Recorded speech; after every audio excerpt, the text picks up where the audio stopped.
time you walk into the room, got me feeling crazy, shot my heart boom boom.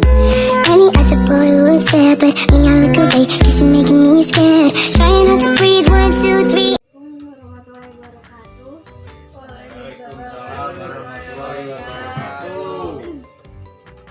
Selamat malam teman-teman. Sebelumnya terima kasih kepada teman-teman yang telah meluangkan waktunya untuk mengikuti kegiatan bimbingan kelompok pada malam hari ini.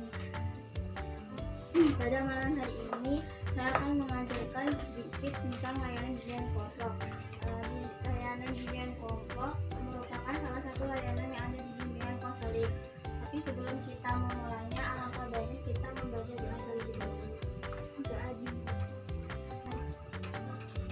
Apakah sebelumnya teman-teman sudah pernah melakukan bimbingan kelompok? Belum. Baik, saya akan menjelaskan sedikit apa itu bimbingan kelompok. Bimbingan kelompok merupakan salah satu layanan yang ada di bimbingan konseling. Biasanya bimbingan kelompok itu dilakukan oleh guru BK dan beberapa siswa yang terdiri dari 7-12 orang. Bimbingan ini dilakukan ada tujuannya, yaitu mengembangkan potensi diri, memahami dan menyelesaikan masalah, serta meningkatkan keterampilan sosial melalui interaksi dan diskusi bersama. Di dalam bimbingan kelompok ini, saya berperan sebagai ketua kelompok dan teman-teman sebagai anggota kelompok.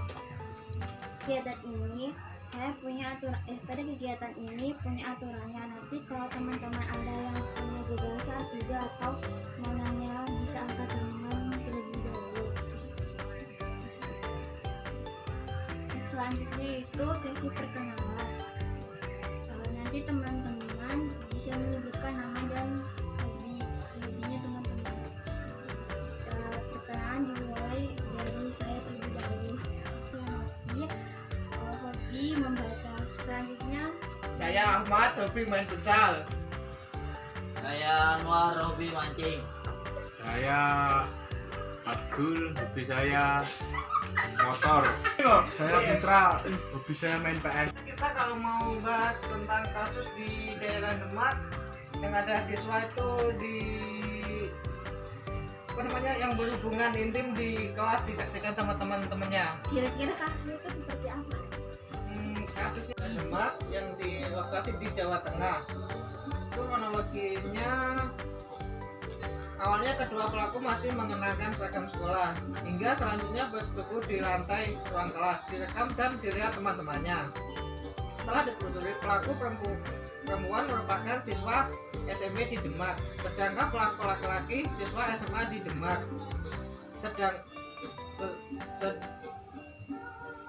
Sedikitnya ada 4 cuplikan video mesum yang berada di masyarakat.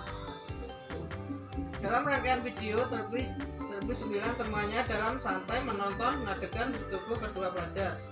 Sesekali pelaku laki-laki meminta temannya untuk mengecek apakah ada orang yang akan mendekat. Pelajar yang melihat langsung dengan persetubuhan kedua pelajar ini seperti menganggap sebagai sesuatu hal yang wajar. Bahkan seorang pelajar ini sempat mengalami alat penerangan untuk menyorot bagian sensitif kedua pelaku. Bagaimana cara pendapat kamu mencegah kasus tersebut?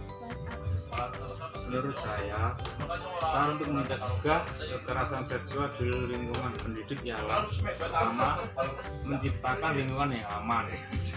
Yang dimaksud menciptakan lingkungan yang aman ialah lembaga pendidikan harus menciptakan lingkungan pendidikan yang aman. Yang kedua, pembelajaran seksual atau sex education.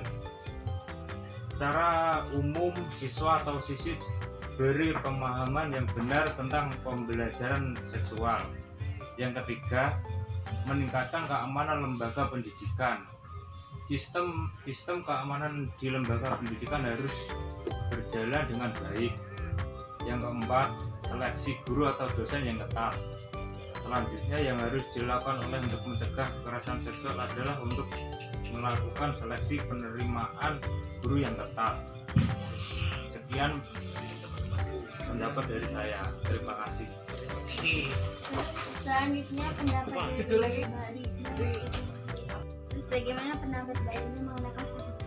Pendapat saya mengenai komentar dari masyarakat khususnya di media sosial dapat berupa ujaran kebencian di media sosial dapat menjadi tren karena warganet merasa bebas untuk meninggalkan komentar jahat. Yang kedua, komentar negatif di media sosial dapat berakibat pada polemik antar individu atau kelompok seperti perasaan sakit hati, kegaduhan hingga kekerasan.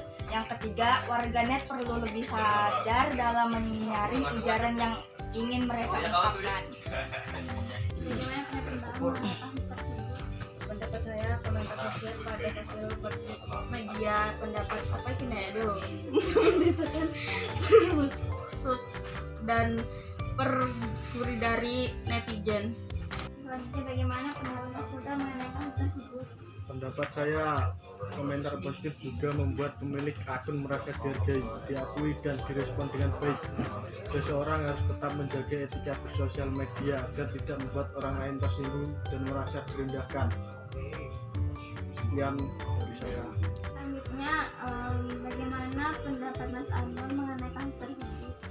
Pendapat saya tentang perlindungan hukum meliputi perlindungan dari tindak kekerasan, ancaman perbuatan diskriminasi, intimidasi atau perlakuan tidak adil. Perlindungan profesi mencakup perlindungan terhadap pemutusan hubungan kerja yang tidak sesuai dengan ketentuan peraturan undang-undang, pemberian imbalan yang tidak wajar, pembatasan dalam menyampaikan pandangan terkait terhadap profesi, dan pembatasan atau pelarangan lain yang dapat menghambat pendidikan tenaga pendidikan dan penanganan yang jelas. Sekian dari saya. Selanjutnya, Mas Ahmad mengenai kasus tersebut. Pendapat saya sih sebagai temannya sih malu. Seharusnya sih sebagai video itu nggak usah disebarluaskan di media sosial, terutama malunya sama pihak sekolah, pihak bapak sama ibunya. Dan sebagai di lingkungan masyarakat juga namanya jelek sih. Sudah sekian dari saya. Teman-teman, saya sangat setuju dengan pendapat teman-teman yang lainnya. Selanjutnya, kalau bagaimana posisi teman-teman bila berada di posisi siswa tersebut? Mulai dari Mas Putra, bagaimana? Kalau menurut saya hilaf. Mbak Ana dan Mbak Ana. Kecewa. Kalau Mbak Lini sedih. Mas Abdi, Ya, tidak merasa percaya diri. Mas Anwar, Ya, tidak merasa bertanggung jawab. bagaimana pendapat Mas Ahmad? Malu saya. Dia kesempatan ngomong. Selanjutnya itu kesimpulan dari kasus tersebut. Siapa yang ingin menyimpulkan? Saya mau menyimpulkan dari kasus tadi semuanya di teman-teman ini, kesimpulan saya sih di pendidikan seksual di sekolah dapat membantu mencegah kasus pelecehan kekerasan seksual. Satu tuh pendidikan seksual dapat membantu remaja memahami seksualitas dan kesehatan reproduksi. Dua, pendidikan seksual dapat membantu remaja memahami resiko perilaku seks yang tidak aman.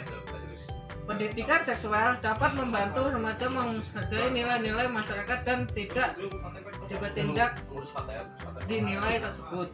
Udah, itu sekian dari kesimpulan saya. Kesimpulan dari teman-teman ini. Apakah dari teman-teman yang ingin menyampaikan kesimpulannya lagi? Jika tidak ada, kita tutup bimbingan kelompok ini. Hari ini kurang lebihnya mohon maaf. Wassalamualaikum warahmatullahi wabarakatuh. Waalaikumsalam warahmatullahi wabarakatuh. Oke teman-teman, terima kasih sudah menonton videonya.